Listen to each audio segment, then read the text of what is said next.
Hey everyone! The grammar focus of this video is the simple present tense, and the context is Labor Day. Labor Day is an annual holiday celebrated by more than 90 countries. It is a day to honor all workers.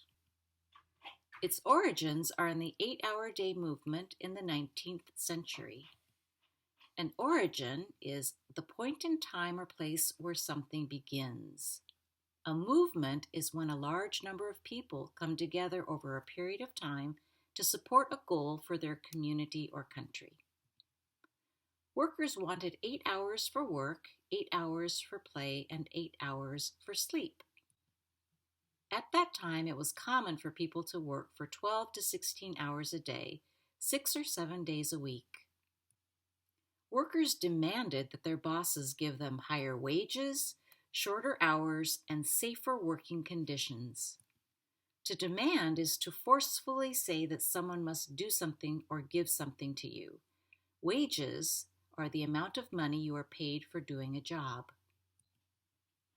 Labor Day became an official national holiday in the United States on June 28, 1894. It is celebrated on the first Monday in September.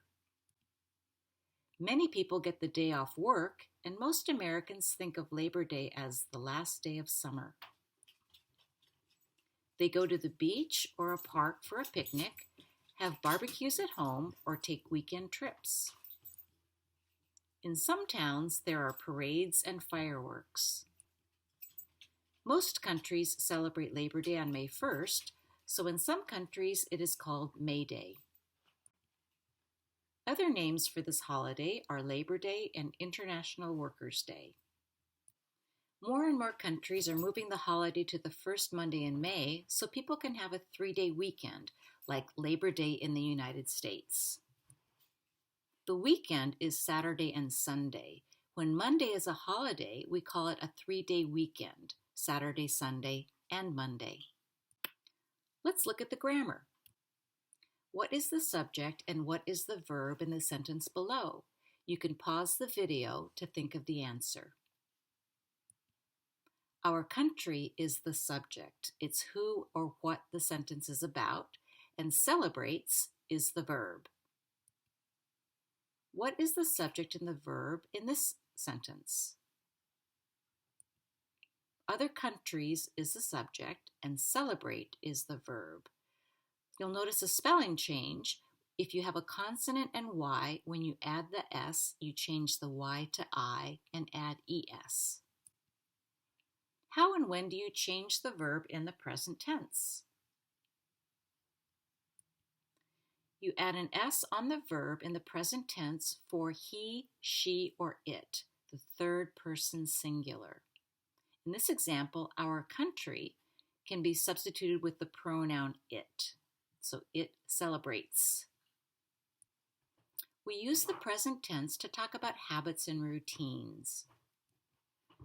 For example, I eat ice cream on Labor Day every year, so that's a habit. My sister eats a salad on Labor Day.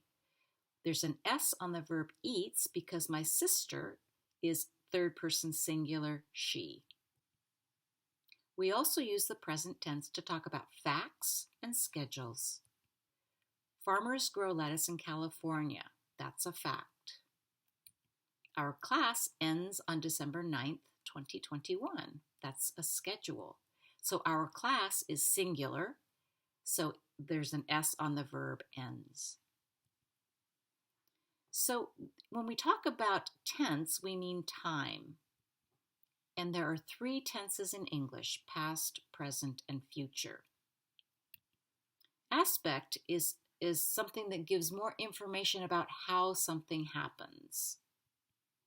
So the 2 aspects that we study in level 30 are the continuous aspect, also called progressive, and perfect. The simple aspect is what you have studied for the last couple of semesters. So the simple present tense, he drives to work, is his routine. The continuous aspect, the present continuous, also called present progressive, is also in the present tense, but it's giving you more information about how the action is happening in the present. It is happening now. So both of these, he drives to work and he is driving to work now, are in the present tense. The simple past tense is for actions that are completed or finished in the past. He drove to work last week, so that is a completed action. You can also have a continuous aspect in the past tense. He was driving to work when I called him yesterday. So the continuous form is something that we use for an action that was going on in the past and it was interrupted by something else. So another example would be, I was sleeping when the phone rang and woke me up last night. So those are two actions in the past. One was continuing, one was happening when something else happened and interrupted it. There's no future tense form of the verb in English. We use helping words and phrases.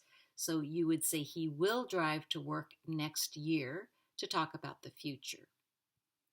The future continuous is, he will be driving to work in January with his boss. So that's a continuous action that will be happening in the future. So when we compare the present tense and the present continuous forms, we have he drives to work every day with the S on the verb for he, she, and it, or they drive to work every day. So the present tense, the simple present, is for habits, facts, and routines. He is driving to work now, or they are driving to work now, is the present continuous. So you'll notice the spelling change. When you add an ing to a word that ends in E, you drop the E. So the present continuous is formed with the be verb and the action word plus ing. It's easy. But there are irregular verbs in the present tense and a few spelling rules. The most important verb in English is also the most irregular, and that's the be verb. It has the most different forms, and it's important that you memorize these.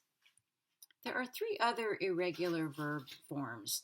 I have a cat. We don't put an S on have for he, she, or it. It's the word has. She has a cat. So for he, she, and it, have becomes has. I do the dishes. He does the dishes.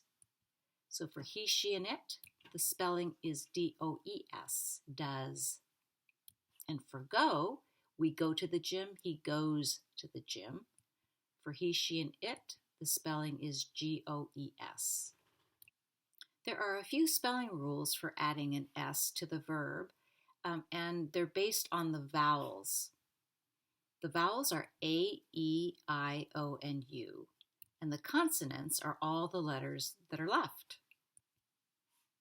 So if you have a vowel and a Y, you can just add the S. You don't need to make any other changes. So for example, plays and keys.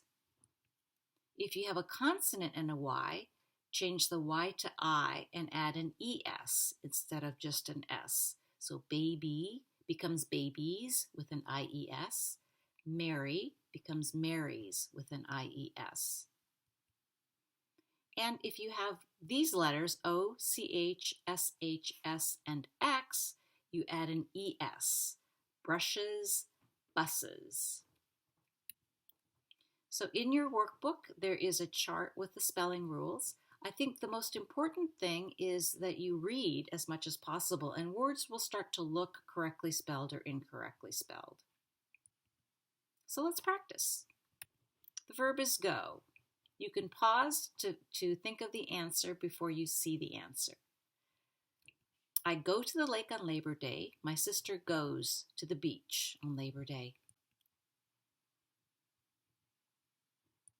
You work in Marin County. Your brother works in San Francisco. Emma buys groceries after work. I buy groceries in the morning.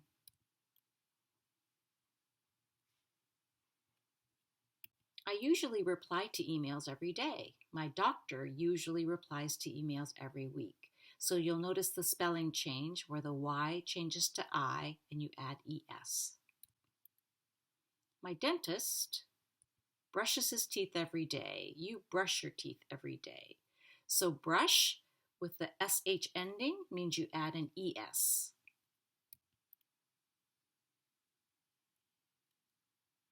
Mick and Linda have a black dog. Lisa has a black dog too.